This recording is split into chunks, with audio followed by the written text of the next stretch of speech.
So looking at the new frontier, yes, there's lots of technological advancements in psychopharmacology, and looking at what are other ways of changing and transforming our body and our mind. A lot of mind-body integration and breathing techniques and meditation techniques and relaxation techniques, and so much in the work of high performance and cold plunges and this and that, lots and lots of stuff.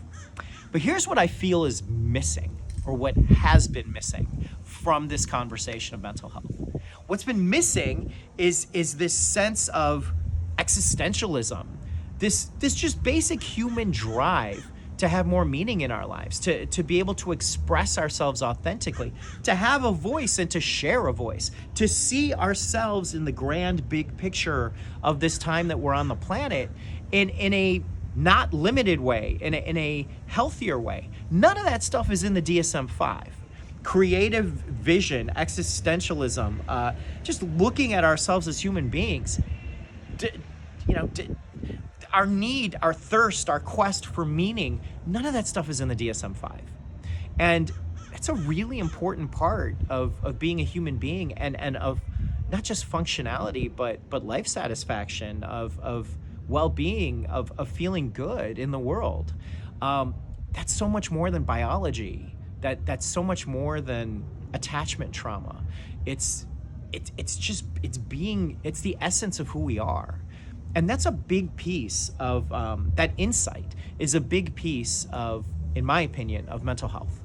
And that's why I'm curious about, psychedelics as another potential treatment option, because when we're looking at, say, treatment, modern day treatment in mental health, we're looking at neurochemistry, we're looking at psychological shifts or psychological changes, which could be attachment and psychoanalysis and psychodynamic psychotherapy and a bunch of other stuff, CBT and EFT and a whole bunch of stuff, and trauma. But we're also looking at the underpinnings of who we are as a human being and that existential aspect. So with psychedelics, we may be getting all three of those, because the research that I've seen thus far, and some of them are in very prestigious journals, look at the shift biologically that's happening. 5-HT2A receptors, SSRIs, and how they interact with some chemicals and receptor blockade and synaptic transmission and activation. It's interesting because there seem to be biological changes that are happening. Additionally, people report symptom reduction from a psychological perspective in a lot of these studies, and people are getting, a lot of people, maybe not everybody, but a lot of people are getting subjective feelings of the human experience that come with some type of insight. And perhaps some kind of shift in the energy and the essence of who somebody is. And I find that very interesting because, like I said, I feel like that's been the missing piece. And whether you get it through spiritual mechanisms, whether you get it through creativity, whether you get it through, and you get unconscious exploration through creativity, you get unconscious exploration through meditation and potentially through breathing, you may get unconscious exploration this way as well, through psychedelic therapy. So that's my take on that. I feel like, we're on the cusp of this new revolution in mental health. I'm really happy that people are talking about mental health so much more since the pandemic.